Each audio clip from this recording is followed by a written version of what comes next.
չի ավարտվելու այդ շարքը եւ մենք պետք է ժողովրդին զեկուցենք, թե ինչ ենք վերադարձրել։ Եվ ուզում եմ նաեւ ընդգծել, այս վերջերս ես իմ էջում դրել էի 2010 թվականի արտադրության ապօրինի ձեռք բերված որպես ապօրինի գույք Range Rover-ի վերադարձ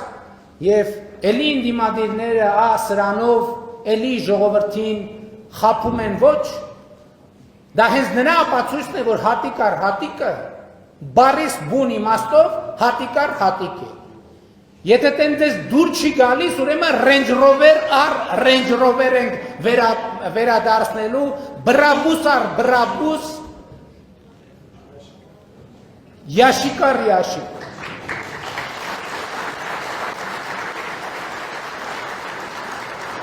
Բայց